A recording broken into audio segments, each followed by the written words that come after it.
Con la palabra, un mensaje centrado en la palabra para ser y hacer discípulos de Cristo.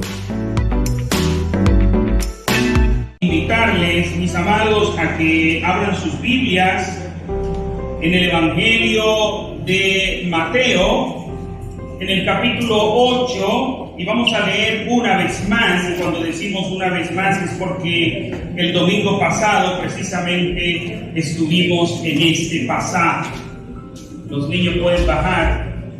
Qué bien. Ya ahí vamos a la normalidad. Fíjense que ya quitamos esto, ya. Ahí vamos, gracias al Señor. Y el que no se ha vacunado, vacúnese para que pueda liberarse de esa mascarilla. Bien, les invito a que vayamos al Evangelio de Mateo capítulo 8. Primero vamos a leer los versículos 1 al 4 y después vamos a seguir leyendo el versículo 5. Y dice así la palabra del Señor. Cuando descendió Jesús del monte, lo seguía mucha gente.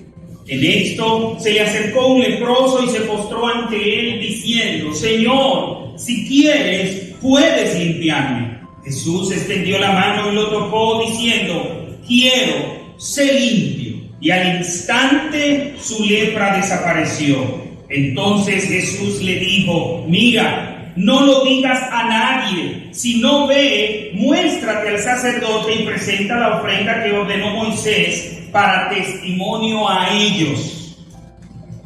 Mis amados, el domingo pasado veíamos de cuando Jesús desciende del monte, por fin termina el sermón del monte, el sermón de la montaña, y cuando desciende, que nos dice Mateo en el capítulo 7, al terminar el capítulo 7, dice que la gente estaba asombrada porque les hablaba como quien tiene autoridad, versículos 28 y 29.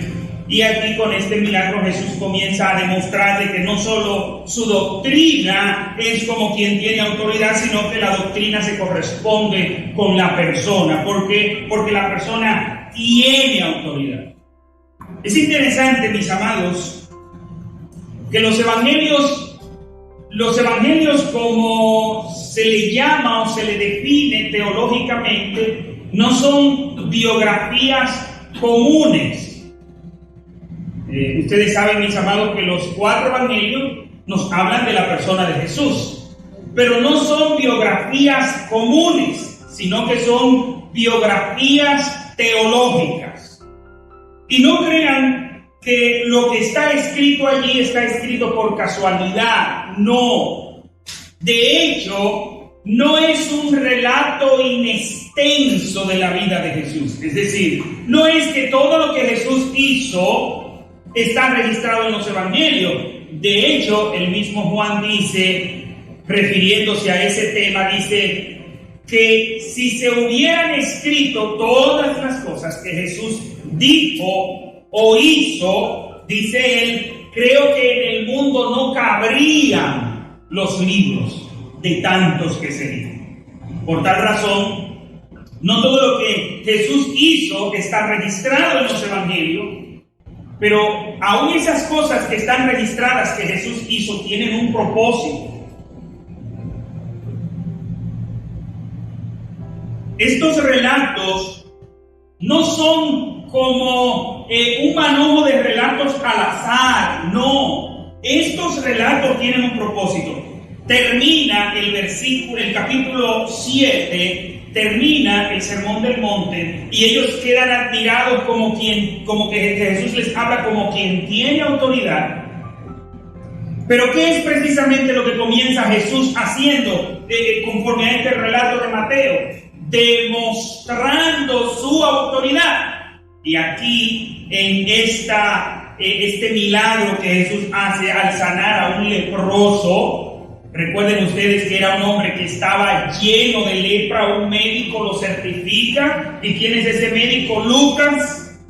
Y dice que estaba en un estado muy avanzado de la enfermedad. Habían personas que su deterioro era más lento, habían personas que a los 5 o 6 años de tener lepra morían. Y era una muerte que hablar de esa muerte era algo Solo hablarlo, imaginárselo es terrible, imagínense padecerlo, porque la persona se iba desmembrando, es decir, las personas se iban deteriorando sus dedos, tanto de las manos como de los pies, y popularmente hablando se le caían las manos, pero los dedos, luego eran las manos, pero asimismo iba un deterioro interno.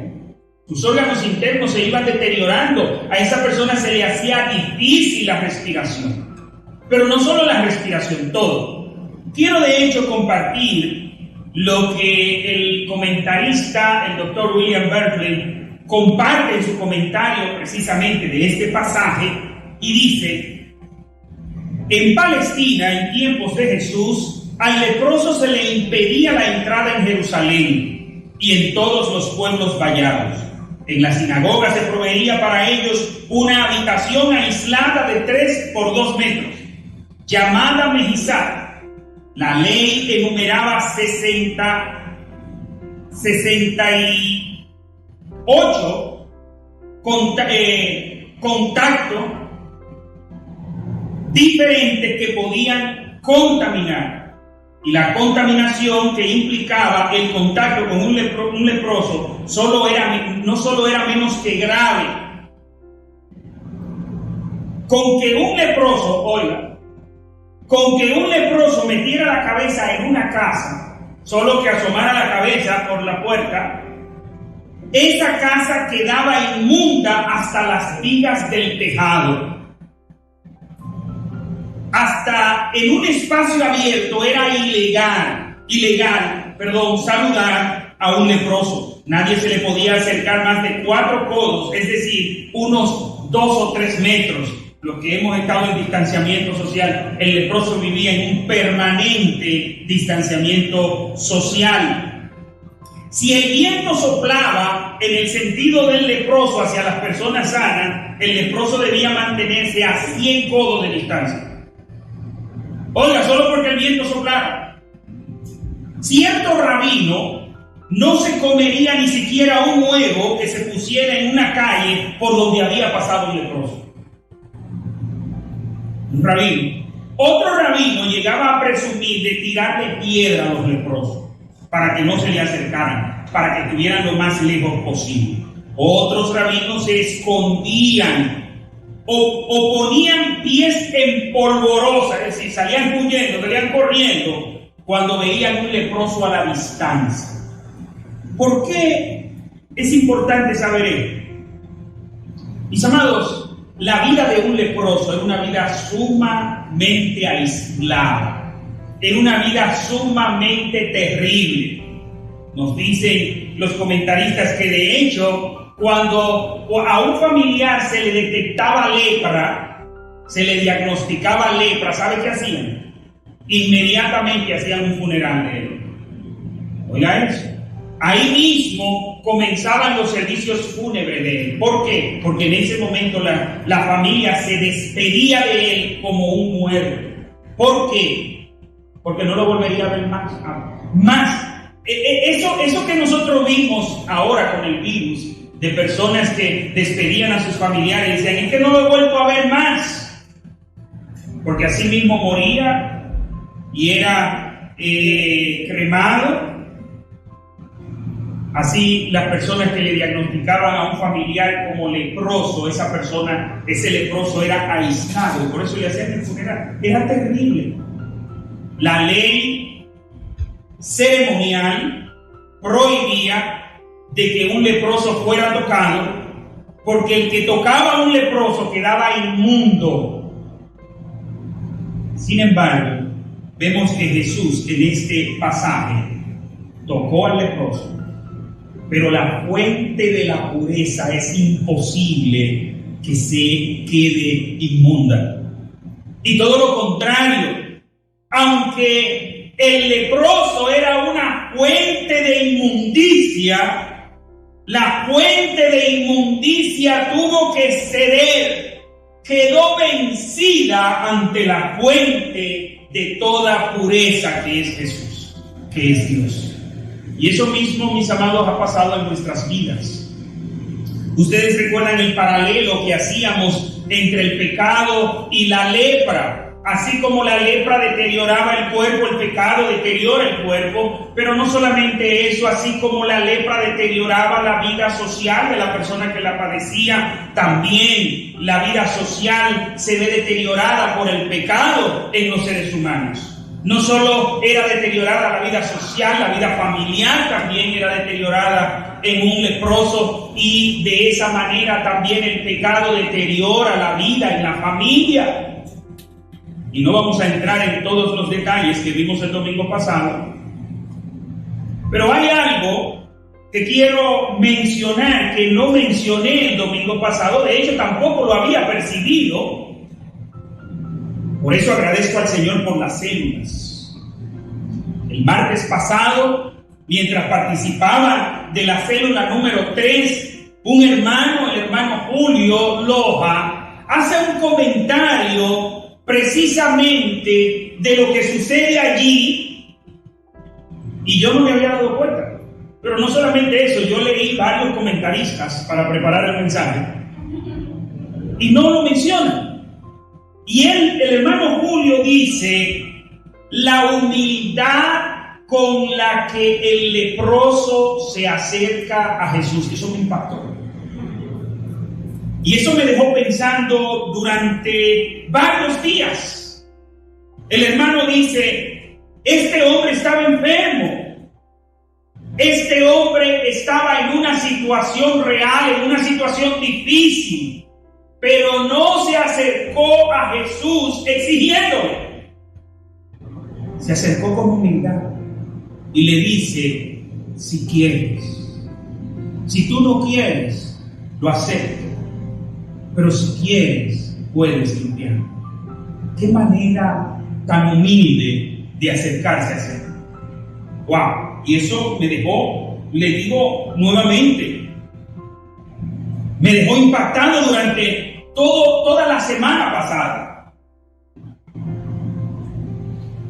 Porque, amados, a veces vemos algunos predicadores, algunos milagreros, que le hablan al Señor como que ellos son quienes les ordenan al Señor. Hay personas que se atreven a decir que ellos le exigen a Dios. Y de hecho, hablan en un tono de exigencia y toman una actitud de exigencia. Pero habría que ver si verdaderamente esas personas están hablando o no. Cuando digo habría que ver, no creo que esas personas están hablando con el Dios de la Biblia. Porque hay una expresión que se ha hecho muy popular, la escuché en Dominicana, la he escuchado en otros lugares: porque al Dios que yo le creo. Y usted lo oye hablando del Dios que yo le creo, al Dios que yo le creo. Y ellos le ordenan a Dios. Ojo, al Dios que ellos le creen. Porque una cosa es el Dios que ellos le creen. Y ojo con lo que voy a decir ahora. Póngale mucha atención a lo que voy a decir ahora. Una cosa es orar al Dios que tú le crees. Y otra cosa es hablar al Dios de la Biblia. Son dos cosas muy diferentes. Déjame decirte que nunca tú puedes ser una eminencia en teología. Tú puedes estudiar la Biblia bien de pie a pao, y déjame decirte que tú nunca tendrás la idea perfecta de Dios, ni siquiera la idea que presenta la Biblia. Siempre quedarás corto, siempre quedaremos cortos, porque es imposible que esto finito pueda entender lo infinito. Tan sencillo como eso. Pero no solamente eso. Mientras más ignoramos de la Biblia, menos conocemos a Dios. Porque Dios no es alguien que usted tiene la capacidad de descubrir por sí mismo. Recuerdo que leía, no recuerdo en qué libro, pero recuerdo haber leído eso. Dios no es alguien que el ser humano tiene la capacidad de descubrir por sí mismo. Por eso Dios tiene que revelarse. Por eso Dios tiene que hablar de sus atributos, para que nosotros podamos entender quién es Dios, para que podamos entender un poco de Dios. De hecho, cuando nosotros analizamos el Dios que se revela en la Biblia, es incomprensible. ¿O usted comprende a plenitud? Para que si usted lo comprende, me explique mejor la doctrina de la Trinidad. Y así a lo mejor yo puedo entenderla mejor. Para que usted me explique cómo es que Dios se hizo hombre. Y así a lo mejor yo lo puedo entender. Mis amados, cuando nosotros analizamos el Dios de la Biblia, cuando nosotros entendemos el Dios de la Biblia, lo menos que podemos hacer es a tomar la actitud del leproso. ¿Y cuál fue la actitud del leproso? Dice que adoró, se postró, no vino con exigencias, se postró. Y esta palabra lo que significa es que usó el mismo gesto que él usaba para adorar a Jehová Dios, de postrarse. No es simple y llanamente usted hincarse, porque nosotros en Occidente, en nuestros tiempos, eso es raro que usted vea a una persona hispana, no sé, no he visto americanos tampoco, pero por lo menos en las tierras bíblicas, y de hecho los palestinos, aún los árabes, ¿cómo oran los musulmanes? ¿Usted ha visto los musulmanes orando?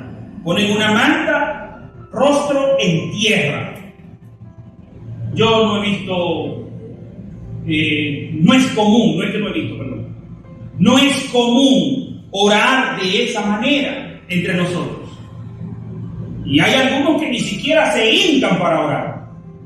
Y yo no digo el que tiene impedimento, porque hay personas que tienen impedimento, que si se hincan, que es mejor que no se hinquen, porque si se hincan, después ¿cómo lo paramos de ahí? ¿Entendido? Y sabemos que hay algunos que se hincan, su cuerpo está hincado, pero su alma no, su alma está enaltecida, sigue altanera esa alma. De hecho, el que ora dándole órdenes a Dios, y a veces yo sé que hasta sin querer queriendo, como dice el chavo, pues sin querer queriendo. Y cito frecuentemente esa oración de la hermana, se me fue el nombre, Cristina de Claridad, gracias. Que esta hermana, en un momento de orar, yo diría con buenas intenciones, con buen deseo, pero se equivocó al orar. Y le dice a Dios: no aceptaremos un no como respuesta. Eso me estremeció, a mí la espalda me hizo así. Usted ve, yo no sé, los que nos criamos en países hispanos, sabemos que existe un instrumento educativo, pedagógico, un instrumento para hacer entender a la gente, que se llama la pela. Te agarran una correa, un cinturón, y así cuando se la tercian al hermano suyo que está cerca de usted, usted oyó el sonido, pero usted lo siente también, porque usted ha estado ahí, usted sabe lo que se siente. Entonces así mismo yo sentí eso en la espalda cuando esa hermana dice eso. Señor, no aceptaremos un no como respuesta. Parece que ellos tenían mejores planes que Dios con la vida del hermano Julio Melgar. Y no, Dios usó ese gran hombre de Dios. ¡Wow! Tremendo. Yo desearía que él hubiera quedado más tiempo, hubiera compuesto más canciones tan hermosas que nos llevan a la presencia de Dios. Pero el plan de Dios siempre es mejor que el de nosotros. El plan de Dios fue hasta ahí. ¿Y saben qué? Gloria a Dios por la vida de Julio Melgar. ¿Por qué? Porque este hermano glorificó al Señor en medio de esa enfermedad. La gracia de Dios fue tan grande con él, que en medio de esa enfermedad que consumió su cuerpo, su alma no, su fe no. ¿Entendido? Entonces a veces nosotros no tenemos una idea clara de quién es Dios. Porque cuando nosotros tenemos una idea clara, lo que hacemos es hacer lo que hizo este leproso: se postró en una adoración suprema. Y esa posición, la que le decía de rostro en tierra, que su frente toca el suelo, ¿sabe lo que significa esa posición? Total rendimiento a Dios. Total rendimiento a Dios. Era la adoración suprema que hacían los judíos. A veces era alzando las manos, a veces era de manera de pie, pero cuando un judío quería como hacer el gesto, el acto de adoración más fuerte delante de Dios, se postraba, pero era rostro en tierra. Y así hace este hombre. ¿Y sabe qué me llama la atención de él? Tenía el leproso una situación difícil. Mire, no en vano he vuelto a mencionar lo de la lepra y de cómo se iba deteriorando físicamente, pero también cómo había un deterioro social, cómo había un deterioro emocional. Porque déjenme decirle lo siguiente: hay personas que cuando se enferman y prueban dicen: oye, pero qué bueno está enfermado. Qué bueno es estar enfermo. Qué bueno que me haya enfermado. ¿Por qué? Oye, pero cuánto apapache, cuánto mimos, cuánta... Ay, pero más bueno que es así, dicen en mi país. Lo tratan con mucho cariñito, lo tratan... el enfermo está exonerado de tener que trabajar. Llega una situación: no, pero fulano no, fulana no. ¿Por qué? Porque está enfermo. Pero el enfermo de lepra no recibía ningún tipo de cariño, ningún tipo de apapache. Todo lo contrario, era repudiado por la sociedad. Y no solo por la sociedad, por su familia. Un papá podía amar a su hijo de manera entrañable, pero si se ponía leproso lo sacaba. No solo de la casa, de la ciudad. Una madre podía amar a un hijo como puede. Un hijo a una madre. Sin embargo, esta enfermedad separaba al paciente de su familia cuando el paciente más lo necesitaba. Era difícil la situación de este hombre, sumamente difícil, extremadamente difícil. De hecho, no era que él estaba comenzando a padecer la enfermedad. Era que ese grado, ustedes recuerdan que le decía al inicio, solo lo dejé hasta ahí, se me fue, de que algunas personas en poco tiempo morían por el deterioro físico que le daba la enfermedad de la lepra, y en 5 o 6 años morían. Pero habían otros que no, habían quienes duraban hasta 30 años padeciendo esa enfermedad. Hay gente que cree que lo peor que le puede pasar a una gente es morirse. No necesariamente. Hay algo que es peor que morirse, que es vivir sin Cristo o morir sin Cristo. Eso es peor. Pero esta persona que está en esta enfermedad, yo le pregunto a usted: ¿a quién le fue mejor? ¿Al que vivió 30 años padeciendo de lepra o al que solo duró 5 años? Oye, el que solo duró 5 años le fue mejor. ¿Por qué? Porque solo padeció 5 años, que tiene 30 años. Y este hombre, conforme a lo que nos dice Lucas, que tenía el cuerpo lleno de lepra, era un hombre que se había deteriorado al pasar los años. ¿Por qué es importante nosotros tomar en cuenta todo eso? Porque a veces nosotros, por un problema sencillo, estamos quejándonos delante de Dios. Él no va donde Jesús y le dice: pero si es verdad que tú eres el Hijo de Dios, da algo por mí. Tú no me ves en esta situación de desesperación. Mira cómo yo estoy, mira. Si tú eres el Hijo de Dios, haz algo por mí.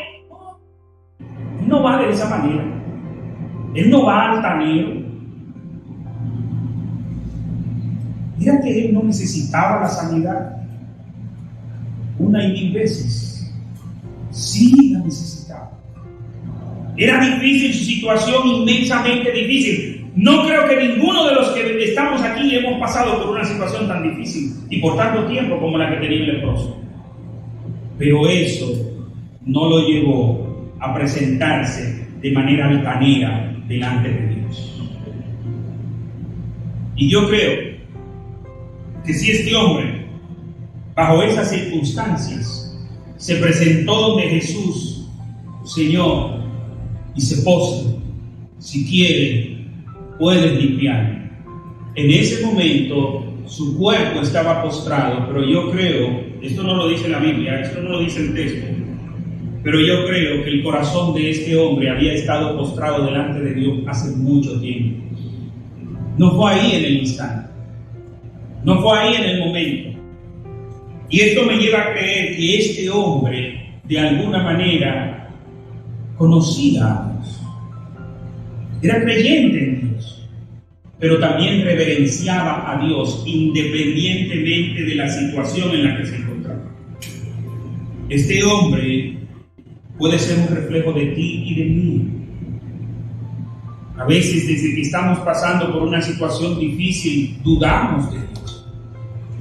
Lo primero es que a veces dudamos de su capacidad. Piense que este joven, este hombre, nunca duda de la capacidad de Jesús.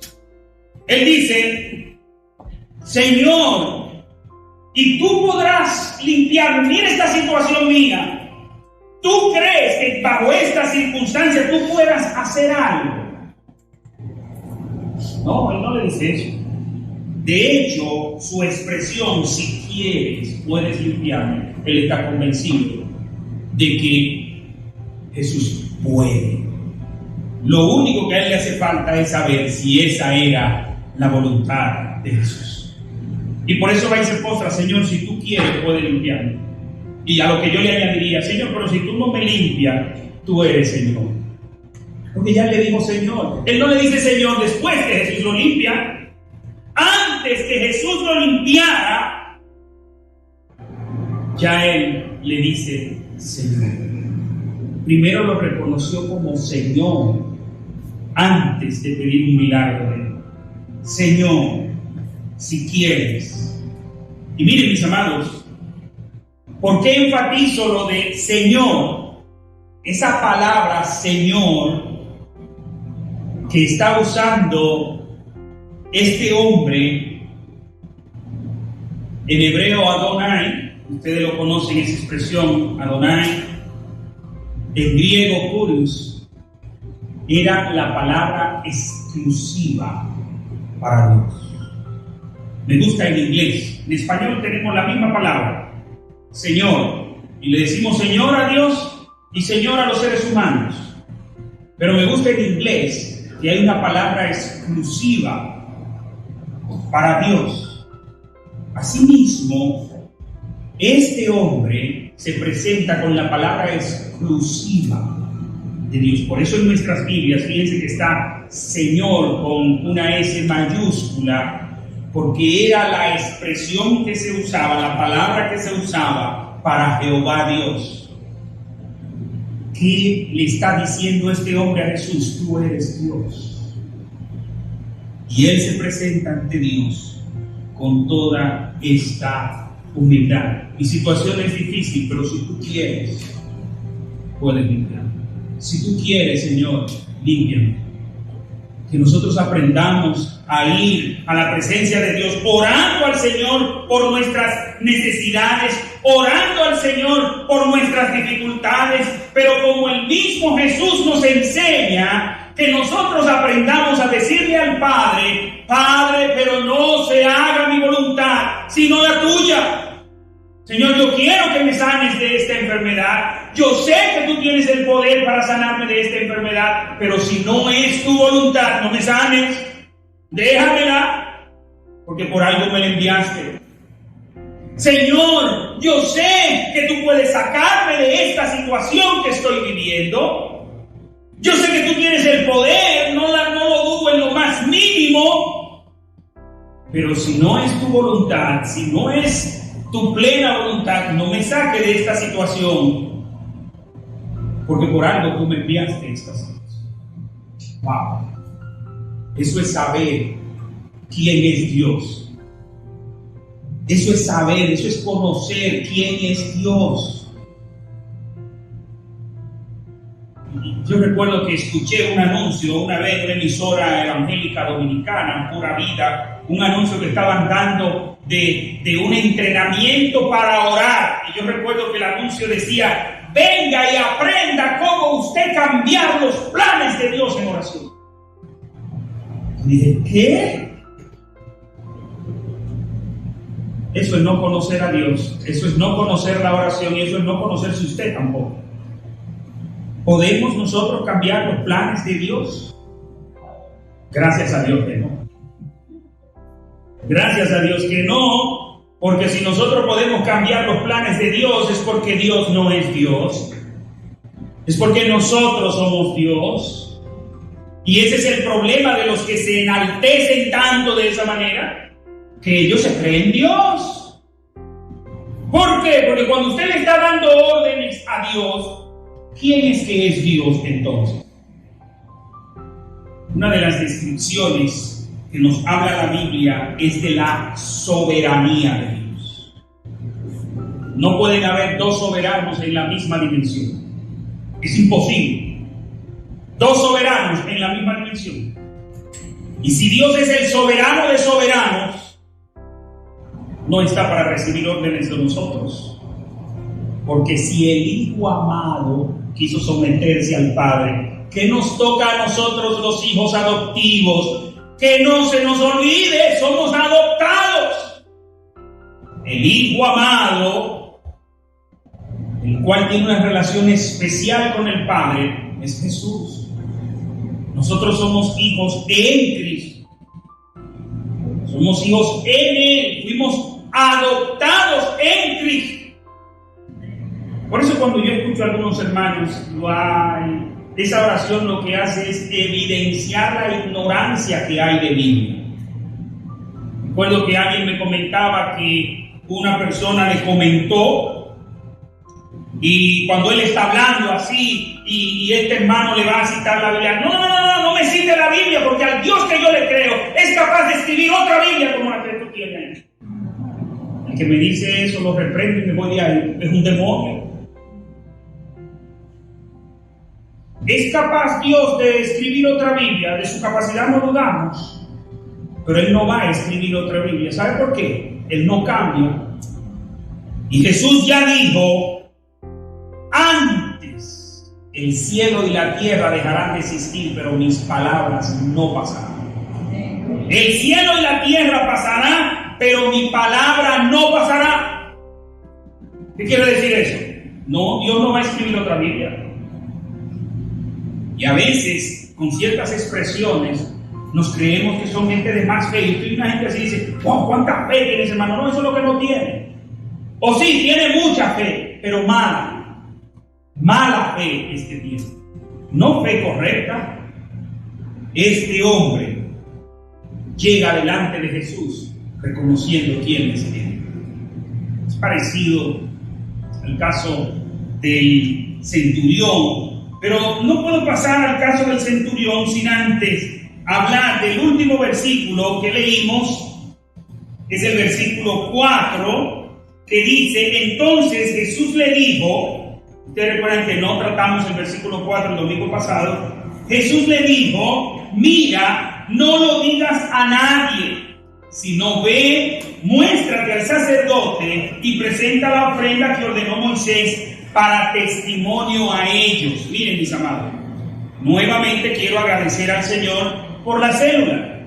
¿Por qué? Porque en la célula número 3, como les decía, una hermana que para mí es uno de los miembros de suma importancia de la iglesia, porque es mi hija.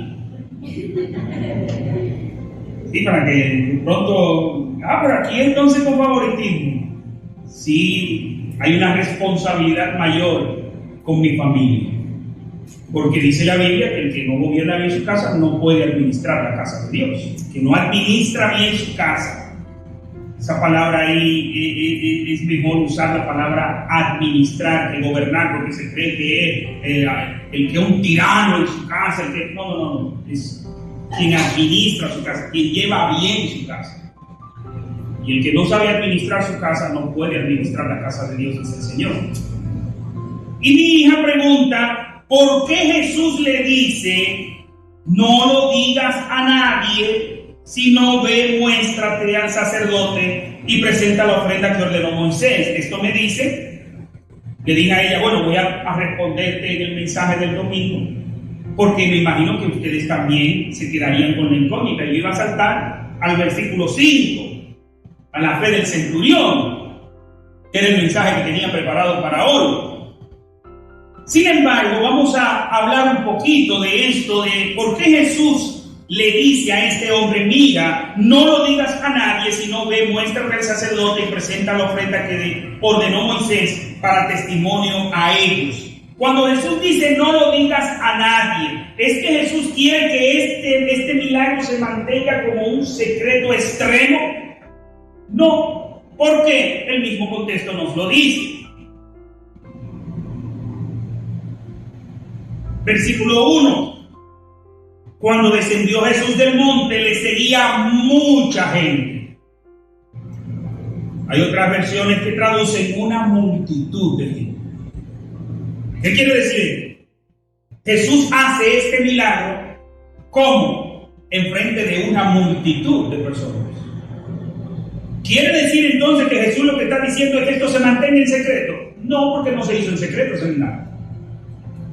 Una multitud, este leproso se abre paso a través de una multitud. Y decíamos el domingo pasado lo fácil que fue para este leproso abrirse paso. Él no tuvo que comenzar a empujar gente, no, él nada más tenía que decir una sola palabra: inmundo, inmundo. Y todo el que miraba le abría paso a kilómetros. Un camino amplio hasta llegar a Jesús. El mandato del Señor, lo que le está diciendo Jesús es, en primer lugar, que no se detuviera antes de ir a recibir el diagnóstico de alta, si pudiéramos decirlo así, porque quien daba ese diagnóstico y lo declaraba limpio era el sacerdote, bajo un ritual que el mismo Señor había establecido en la ley ceremonial. Y vuelvo a repetir la ley ceremonial, porque hay algunos hermanos que uno nos oye decir, no, porque la ley no está vigente hoy en día. Pero ¿cuál ley? La ley ceremonial, la ley sanitaria, esas dos leyes no están vigentes hoy en día. Pero la ley moral sigue vigente. No matarás, sigue vigente. No cometerás adulterio, sigue vigente. Y así sucesivamente las leyes morales de Dios representan el carácter moral de Dios, y esas leyes son a través de las cuales nosotros mostramos nuestra santidad. ¿Cómo se mide nuestra santidad? Por la ley, ¿entendido? La ley moral. Pero hay, en el Antiguo Testamento, hay leyes ceremoniales y hay leyes sanitarias, ¿entendido? Esta tiene una combinación. La prohibición de que la gente se acerque a un leproso es una ley sanitaria para evitar la propagación. Recuerden que decíamos el domingo pasado que hasta hace poco tiempo, relativamente hablando, es que la ley se consiguió la cura de la lepra. Hasta hace pocos años.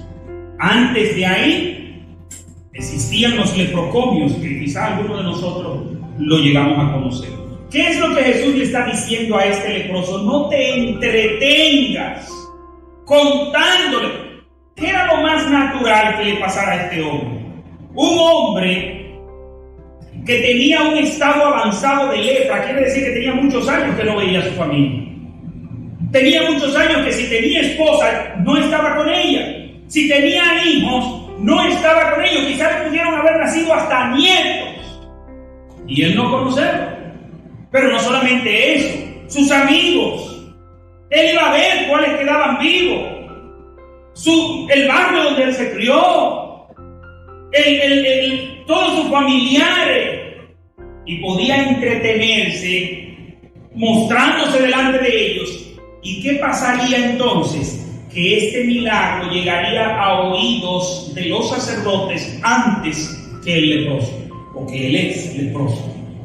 ¿Y qué podía pasar? Sencillo, que los sacerdotes, como sabiendo que Jesús los sanó, no darle certificado de limpieza. ¿Podía pasar esto? Claro. Los sacerdotes estaban en contra de Jesús, el sistema sacerdotal, ¿no? Cuando hablamos de los sacerdotes no estamos diciendo que todos absolutamente estaban en contra de Jesús, no. De hecho, algunos eran seguidores en secreto. ¿Por qué? Porque los jefes, que siempre el que representa el error, dicen que nosotros los cristianos no, porque ustedes le prohíben a la gente, ustedes son totalitarios. No. Si hay algo que usted hace en la iglesia, usted lo hace porque está convencido que debe hacerlo. ¿A cuál de aquí se le entregó la lista de las prohibiciones que tenemos en la iglesia? ¿Hay alguien aquí que haya hecho membresía, que le hayan entregado la lista de la prohibición? No. ¿Por qué? Porque no la hay. Oye, entonces, ¿por qué yo no hago tal cosa? Usted decidió dejar de hacerlo. Usted decidió agradar a Dios en vez de agradar al pecado, en vez de agradar a Satanás. Es una decisión suya. Porque de pronto hay algo que a una persona lo hace y eso le da lo mismo. Y eso mismo otro lo hace y le es motivo de pecado, le es una ocasión de pecado. Pero el que está en el error es totalitario. En Dominicana había un pleito en estos días, un debate, una situación con el tema del aborto. Y eso es la de no acabar. Ese es un proceso que tiene, creo, como que yo lleve cuenta, algunos 6 o 7 años, el tema del aborto. Y viene un gobierno, vuelve y se mueve esto, porque hay mucho dinero invertido en la República Dominicana, de las instituciones que apoyan al aborto aquí en Estados Unidos, y a veces dinero hasta del gobierno directamente. Y lo digo esto porque eso no es un secreto, eso es algo que está ahí en las redes sociales, con información y todo. Entonces, de nuevo está este debate.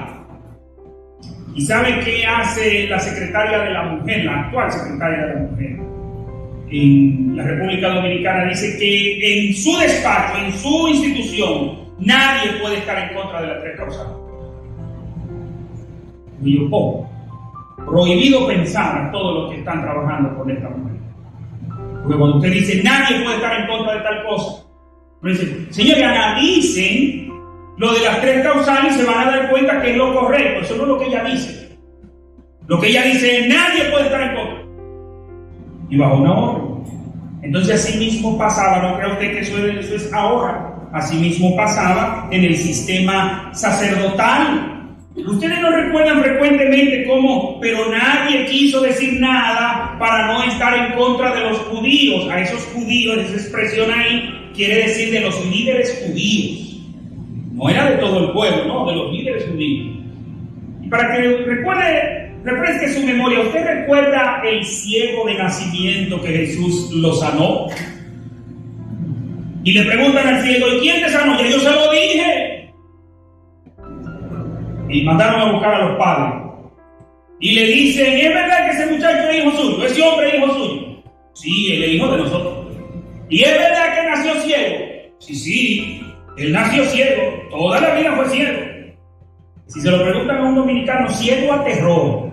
Esa es una expresión allá. Y le dice, ¿y cómo recibió la vista? Bueno, pregúntenle a él, que él es mayor de edad. ¿Y por qué respondían otros, pero esto no? Y ahí mismo lo dice el contexto, porque temían a los judíos.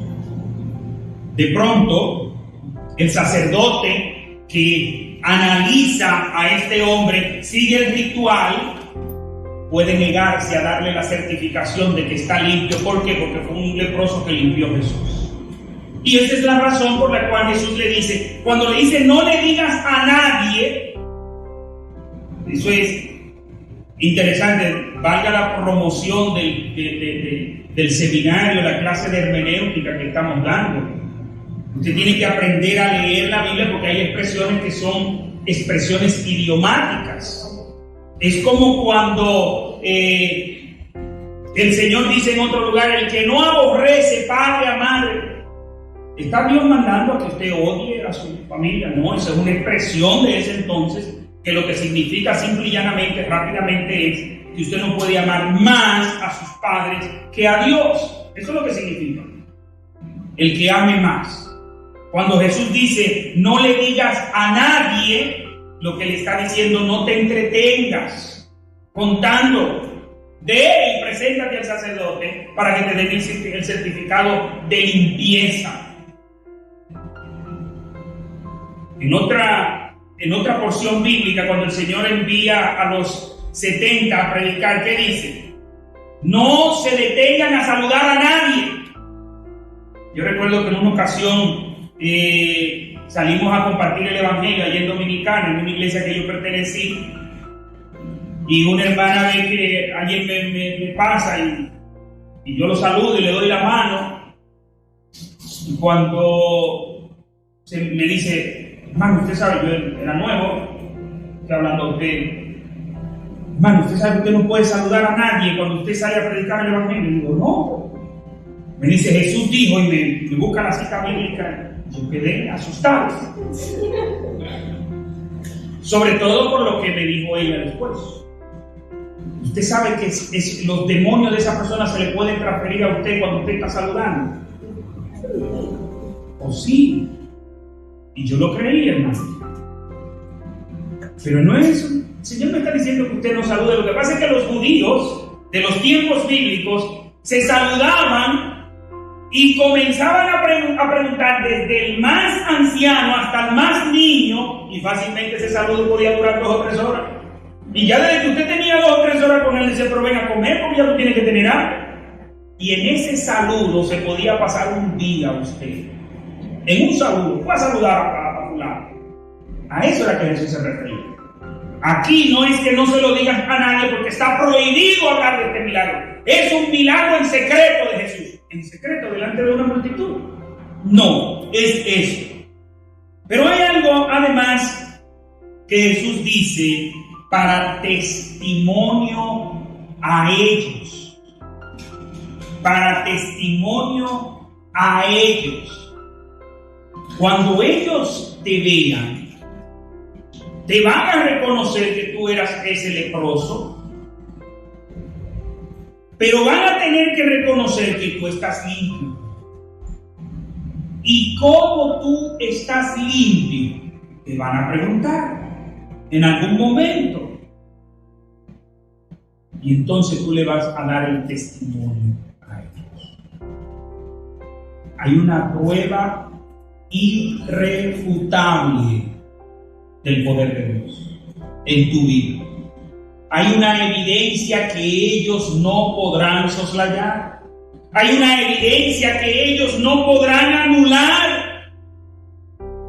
Mis amados, son muchas las personas que cuando uno le está testificando del evangelio, bueno, pero ¿y cómo yo sé que esa es la verdadera? Bueno, pero tú lo que quieres ganarme para tu iglesia. Debe el testimonio suyo. Y sobre todo el que lo conoció a usted. ¿Tú te recuerdas cómo era yo? ¿Tú te recuerdas que yo no era bueno? ¿Y cómo tú crees que yo cambié? ¿Por mi fuerza de voluntad? No. Nadie puede refutar el testimonio suyo. Yo no creo en Dios porque me han contado. Es más, déjeme decirle, yo no conocí a Dios porque leí la Biblia. Porque antes de leer la Biblia, tuve un encuentro con Dios. Y la evidencia de que tuve un encuentro con Dios es que ahora entiendo su palabra. Y antes no la entendía. La evidencia de que Dios existe es que yo lo conozco. Háblele de Dios a esos que presumen ser ateos. Porque déjeme decirle que nadie es ateo, porque los ateos se tienen ellos en lugar de Dios. El Dios de ellos es ellos mismos. Pero porque ateo es sin Dios. No. Tú eres tu propio Dios cuando tú dices que eres ateo. Eso es. Entonces, ¿qué sucede? Las evidencias de tu vida. Recuerdo que en las clases de los miércoles de teología, el hermano Alex, cuando trataba el tema del poder de la iglesia, ¿recuerdan? ¿Cuál es una de las fuentes de poder de la iglesia? La vida de la iglesia. Esa vida correcta, esa vida transformada, esa vida que ha cambiado, nadie puede negarlo. Sobre todo, vuelvo a repetir, yo recuerdo el caso de personas que eran de mal testimonio. Me llega a la mente un hermano, según tengo entendido ahora es pastor en la República Dominicana, él se llama Wilson Correa. Wilson Correa era el jefe de la banda de los macheteros en República Dominicana, en los guandules en la República Dominicana. Wilson Correa dice que cuando él iba caminando por una acera, nadie podía ir en esa acera. Y ya el que lo conocía, lo dejaba él solo en la acera. Si usted venía de este lado de la acera y se veía que Wilson venía allá adelante, usted cambiaba de acera, porque si no, o era apuñalado o era baleado. ¿Por qué? Porque usted no podía cruzar por donde él estaba cruzando. Decía Wilson Correa que él estaba tan pervertido que el día que él quería ver sangre y no veía a alguien cerca para cortarlo, se cortaba él. El endemoniado gadareno era un junior delante de él, era un amateur delante de él. Dice él, nadie que me veía se me acercaba. Dice, pero ahora que Cristo ha hecho la transformación que ha hecho en mi vida, ¿sabe quién es el consejero del barrio? Cristo a través de mí. ¿Sabe quién es el que suple las necesidades en el barrio? Cristo a través de mí. Ahora Cristo obra en mí. Cada vez me tocan la puerta, mira Wilson, me pasa esto, ayúdame. Dice, qué maravilloso es Cristo. Qué maravilloso es Dios. Antes el que me veía salía corriendo. Ahora el que está en necesidad coge para donde mí. ¿Quién ha hecho eso? Cristo. ¿Y usted cree que todo el que conoció a Wilson hay que decirle no, porque esto, que tiene la evidencia ahí? Por eso, mis amados, hay que testificar. Somos tan dados a pedirle a Dios, pero luego el momento del agradecimiento, ay, ¿y de qué le voy a agradecer a Dios?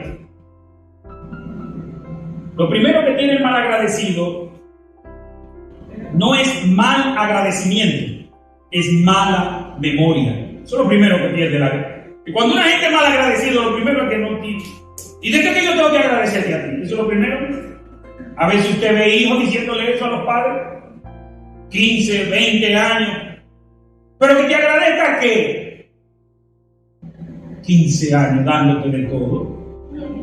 ¿Te lo encuentra poco? Pues si tu vida no vale nada, no agradezca. Pero esas evidencias son insoslayables. Evidentemente, hermanos, de que no podemos entrar al otro mensaje porque ya el tiempo no nos da. Pero no podía pasar por alto estos dos puntos que ya yo lo tenía por uno. No agradezcamos al Señor que yo me edifiqué bastante en esa célula. Por eso aprovecho y le invito, participe de la célula. Y no fue que el hermano Alex, que si el hermano Alex entiende que así él estudió esto y lo otro, es maestro de la escuela dominical, predica. No fue otro hermano, fue un hermanito sencillo, el hermano Julio López. Dios lo puso a reflexionar en eso. Y por eso compartí con ustedes ese primer punto y este segundo punto, que aunque lo tenía, ya entendía que no era de necesidad, pero sí lo era. ¿Qué significa el de no se lo muestre a nadie, no hable con nadie? Es que no te entretenga, ven y preséntate para testimonio a ellos. Oremos. Padre, gracias te damos, Señor. Gracias porque tú has hablado a nuestras vidas. Gracias porque, Señor, tú nos enseñas, nos instruyes. Ayúdanos a conocerte como te conoció aquel leproso. La Iglesia Bautista, la Palabra, transformando vidas, presentó Con la Palabra, un mensaje centrado en la palabra para ser y hacer discípulos de Cristo.